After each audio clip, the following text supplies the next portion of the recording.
ఈరోజు చేపల పులుసు చేసుకుందాం. 3 ఉల్లిపాయలు మిక్సీ పట్టా, అలాగే ఒక టమాటా మిక్సీ పట్టాను, అలాగే 3 స్పూన్లు కారము, 5 పచ్చిమిరకాయలు, ఒక రెల్లో కరివేపాకు, 3 రెల్లలు ఇది కొత్తిమీర, నిమ్మకాయ సైజ్ అంతా చింతపండు, ఒక అర స్పూను పసుపు, అర స్పూను ధనియాల పౌడరు, జీలకర్ర పౌడరు, కొద్దిగా గరం మసాలా, 2 స్పూన్లు అల్లం వెల్లుల్లి పేస్ట్, అరకప్పు నూనె. చేపల కూరలోకి నీసు వాసన రాకుండా ఎక్కువే పడుతుంది ఫ్రెండ్స్. 5 పచ్చిమిరకాయలు, రెమ్మ కరివేపాకు, అలాగే ఇందాక నిమ్మకాయ సైజు చింతపండు నానబెట్టుకుంటుంది. ఉల్లిపాయ పేస్ట్ వేస్తున్నా.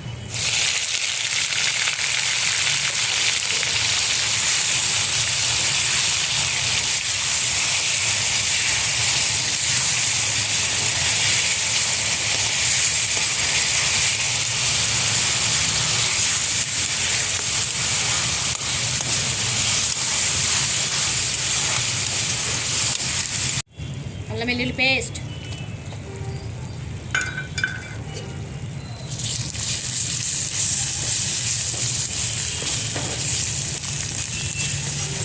టమాటా పేస్ట్,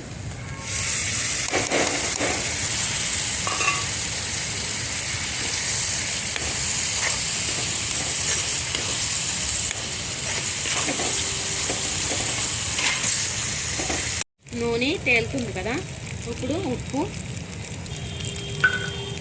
కారం, పసుపు వేసి కలుపుకుందాం.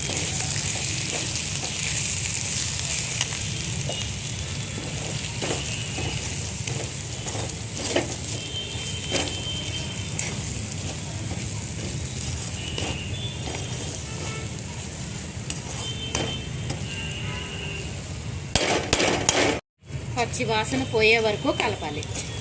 పచ్చి వాసన పోయింది, గ్లాసు నీళ్ళు వేస్తున్నాం.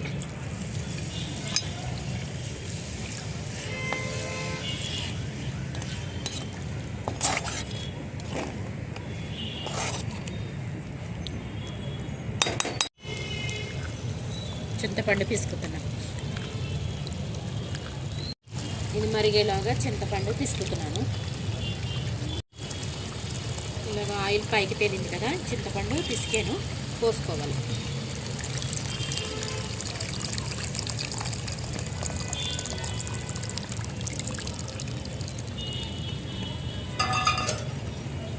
ఎంత సరిపోతుందో అంత వాటర్ వేసుకోవాలి.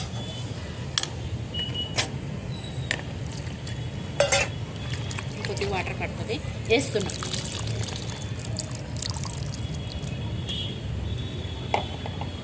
ఇలా మరుగుతున్నప్పుడు చేపలు వేసుకోవాలి.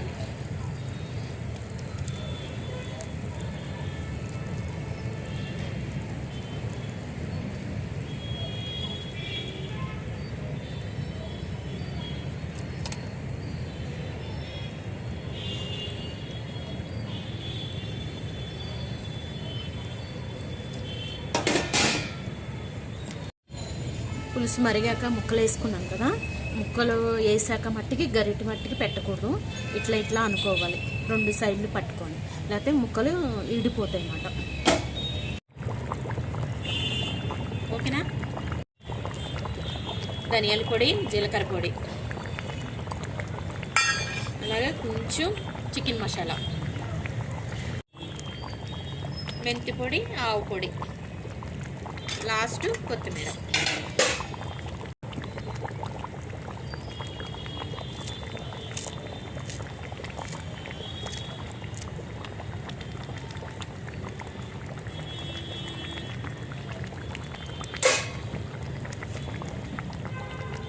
ఒకసారి కలుపుకున్నాం.